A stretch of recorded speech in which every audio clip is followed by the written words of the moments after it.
안녕하세요, 일렉트로캠입니다. 오늘은 테슬라 주식 이야기로부터 시작할까 합니다. 일론 머스크가 달나라로 간다고 그랬는데 주어가 없습니다. 뭐가 달나라로 가는지는 잘 모르겠지만 오늘 주식시장은 좀 신기했습니다. 장이 살짝 안 좋았죠. 그리고 애플이라든지 구글, 페이스북도 이렇게 다 빨간색인데 오늘 테슬라만 유독 강했습니다. 이런 날이 오긴 오는군요. 보통 이런 큰 흐름에 휩쓸렸던 것으로 제 개인적으로는 기억이 나는데 테슬라 혼자만 유독 강해서 그게 참 신기했습니다. 그래서 결국은 다시 700으로 돌아왔고요. 반면 여전히 이런 스펙주들, 그리고 이제 사실상 기술을 보고 많이 투자하셨을 텐데 이항이라든지 심지어 퀀텀스케이프, 다 이 회사들은 기술만 있지 생산이 없습니다. 실물이 없죠. 목표만 있고요. 뭐 그래도 하이리스크 하이리턴이기 때문에 그 기술을 믿고 투자하신 분이 있을 거라고 생각합니다. 역시 투자 판단은 본인의 몫입니다. 이 세상에 로우 리스크 하이 리턴 같은 건 없습니다. 하이 리스크 하이 리턴이고 로우 리스크 로우 리턴이죠. 이렇게 하염없이, 특히 이제 니콜라 같은 경우는 12불벽도 떨어져서 이제 여기까지 내려오는데 테슬라만 오늘 유독 신기하게 빛났던 것 같습니다. 그래서 이게 주어는 없지만 테슬라 주식이 달나라에 가지 않나. 저뿐만이 아니라 여러 사람들이 5만 가지 지금 해석을 붙이는데 일론 머스크는 이렇게 어떤 말만 하면 참 역시 엄청난 관심을 받는 대단한 사업가인 건 맞는 것 같습니다. 그래서 항상 중요하게 생각하는 게 실물인데, 그래서 BYD를 이 회사의 방향성이 뚜렷하고 일찌감치 케미스트리도 정해버렸고 LFP에 지금 올인하고 있죠. 뭐 NMC 이런 거 안 합니다. 그리고 셀투팩 방향이 정말 확실하고 이런 전기차 회사가 드뭅니다.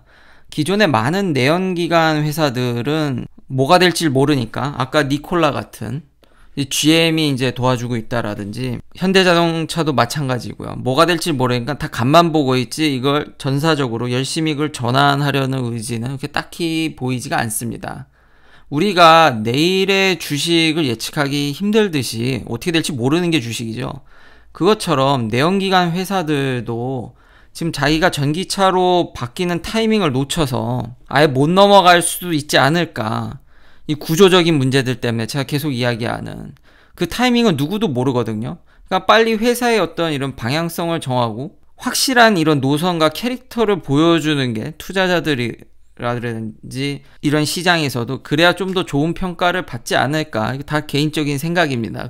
제 채널 디스크립션에 있듯이. 그래서 BYD를 조금 더 좋게 봤던 거고, 그리고 지금 BYD는 유럽에 수출을 합니다. 그러니까 진짜 차를 만들어서 이건 실물이 있는 거죠. 이 회사들과는 좀 다릅니다. 그래서 좀 긍정적으로 봤지만 댓글에도 잘 알려주셨듯이 중국이라는 제한적인 요건 그런 것도 있고, 아직까지 어제도 이야기를 했지만 대량 생산에 있어서 지금 이 블레이드 배터리는 이 길이가 지금 500mm, 그러니까 뭐 50cm 이상 되는 이 긴 라인에 이 셀을 얼라인먼트라든지 이런 것들이 배터리를 생산하는 데 있어서 대량 생산함에 있어서 빨리빨리 하는데 굉장히 어려움으로 작용할 확률이 높습니다. 그래서 여기 보면 CATL이나 S볼트 같은 경우는 길이를 좀 줄여서 하는 것도 고려 중인 것 같긴 합니다. 뭐 배터리 회사들이니까 블레이드 배터리든 원통형이든 파우치든 다 생각을 하겠죠. 각형이든. 근데 일찌감치 BYD는 확실하게 자신만의 색깔을 나타냈다는 점. 물론 이게 단점은 테슬라와 같이 이런 논문을 좀 참고해보니까 아마 셀2 바디는 어렵지 않을까. 그러니까 이 원통형 배터리는 생각외로 이 케이싱이, 껍데기라고 해야겠죠. 그게 굉장히 의외로 단단합니다. 그래서 이런 폭발 실험에 대한 이런 예측 이런 것들도 논문들을 보면 생각외로 이 지금 논문은 18650 배터리 안에 이제 터지는 여러 가지 이 규격에 뭐 LFP를 하든 뭐 NCA나 NMC나 다 이런 것들을 테스트 해봤을 때 물론 일정 압력이 넘어가면 터지죠. 그렇지만 의외로 이런 논문들을 보면서 느낀 점은 이 원통형 배터리가 의외로 꽤 단단하다는 겁니다.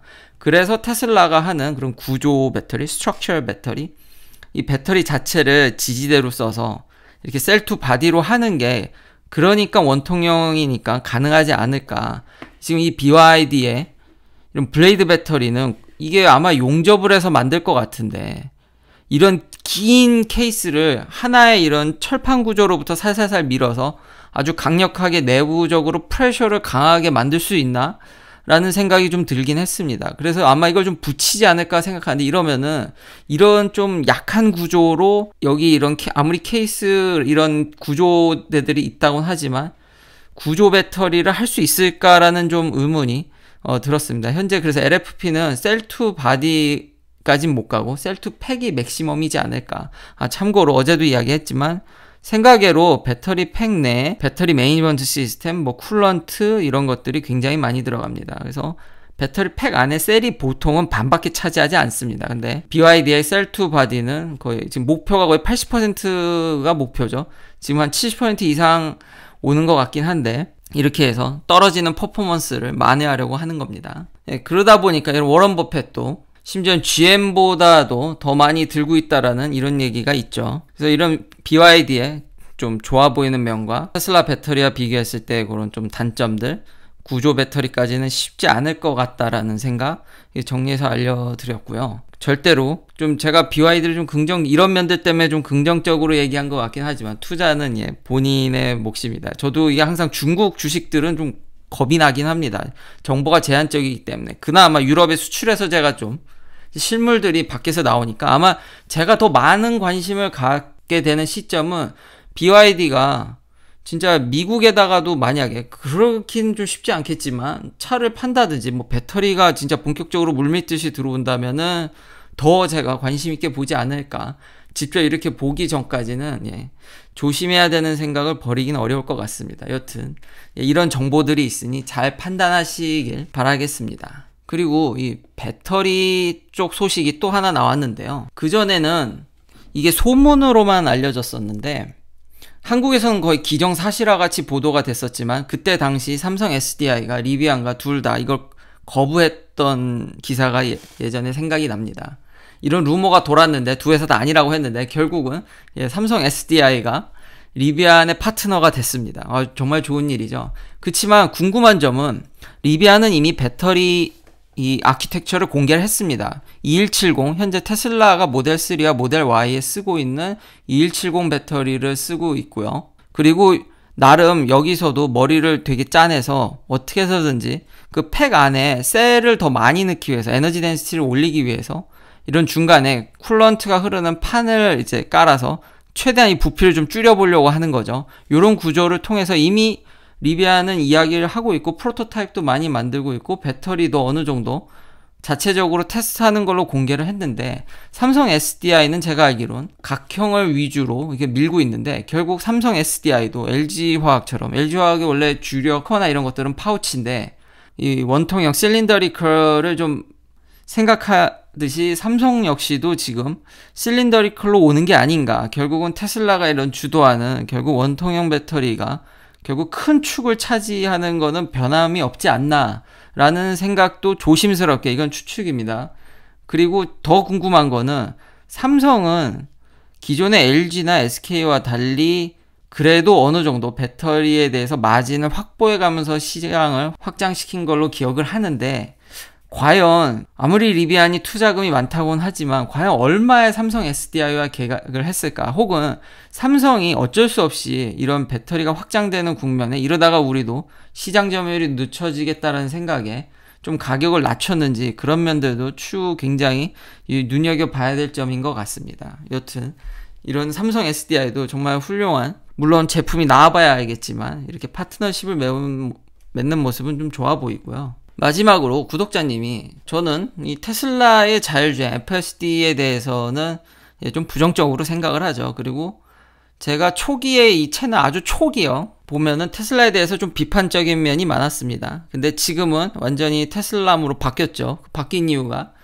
제 기준이 바뀌었다기보단 테슬라가 너무 잘하고 있기 때문에 이미 경쟁자들을 너무 일찌감치 다 따돌려 버렸기 때문에 막으려면 작년에 막았어야 되는데 올해는 이제 막기는 쫓아가기도 버거울 것 같은데 그래도 이 풀 셀프 드라이빙에 대해서는 여전히 경쟁자는 없지만 좀 부정적으로 보고 저와 이렇게 생각이 비슷한 기사들도 이제는 나오기 시작합니다. 그러니까 소비자들한테 더 좋은 경험? 일론 머스크도 밝혔듯이 차를 타면은 이렇게 시트가 이렇게 알아서 조절된다든지 와이퍼 블레이드 이렇게 윈도우를 닦아주는 것도 좀 이게 카메라 베이스다 보니까 좀 멍청할 때가 있거든요. 아무래도 AI가 그런 이미지를 분석해서 이게 앞유리를 닦다 보니까 여러 가지 이런 움직이는 부분들, 모터라이즈 된 부분들이 AI가 이제 사람한테 맞춰서 자동적으로 좀 더 차에 편안한 경험을 주는 쪽은 확실히 테슬라의 강점이 될 것 같긴 합니다. 그러니까 의미가 없다라는 게 아니라 우리 경험을 올려주는 거는, 편안함을 올려주는 건 맞는데,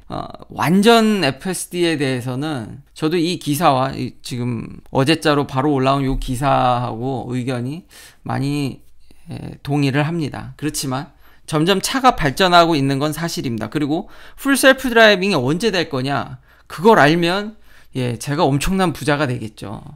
그건 누구도 모릅니다. 해봐야 아는 거기 때문에. 심지어 제가 지난번 영상에도 얘기를 했죠. 지금 얼마만큼의 데이터가 필요하고 얼마만큼의 리소스가 필요한지 전혀 테슬라도 가이던스를 제시를 못합니다. 그러나 엔비디아가 이번 발표에서 자율주행차에 대한 어떤 파워레이스, 데이터 파워레이스에 대한 그런 비전이나 이런 것들을 제시를 했고요. 그래서 엔비디아도 요즘 핫하게 관심을 다시 받는 것 같은데, 원래 엔비디아는 제가 지난 영상에도 얘기했듯이 많은 회사들과 협력을 하고 있습니다. 심지어 중국의 샤오퐁과도 협력을 하고 있죠. 많은 회사들이 엔비디아 칩을 갖다 씁니다.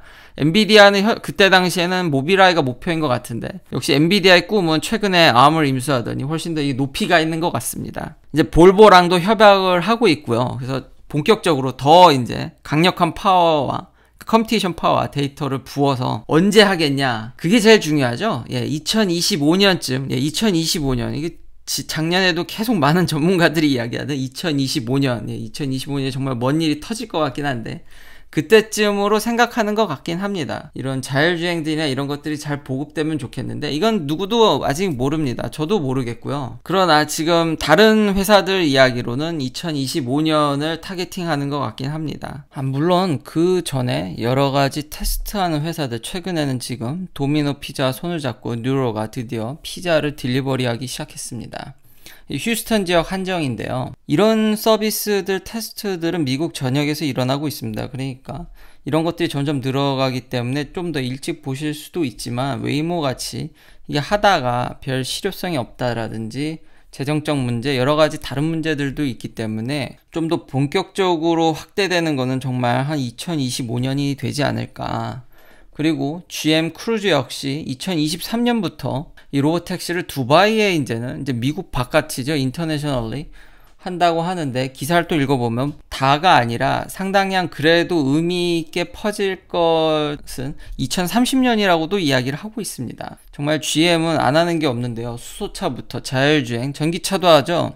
뭐 수소차는 직접 하는 게 아니라 니콜라에 좀 투자가 그래도 여전히 되어 있으니까요. 이렇게보다는, 그러니까 뭐가 될지 모르니까 이렇게 다 이렇게 달달 간을 보기보다는, 하긴 근데 이런 큰 회사들이 아마 전환 확인은 그 노조라든지 내연기관 정리 문제로 인해서 참 발목이 많이 잡혀 있는데, 이런 큰 회사들의 걱정들은 저는 그런 부분에 있다고 생각을 합니다. 아까 말했듯이 그 전환하는 부분, 그러니까 빨리 좀 더 좋은 이미지로 가려면은 뭔가 확실하게, 비록 그게 안 될 수도 있겠지만, 그래서 아까 처음에 얘기했듯이 바이두 같이 뭔가 확실한 패스, 뭐가 될지 모르니까 다 이렇게 손대지 말고 한 가지를 확실히 좀 밀어서, 이렇게 되면 오히려 회사의 어떤 파워나 리소스가 누수되지 않을까, 뭐 그런 생각도 듭니다.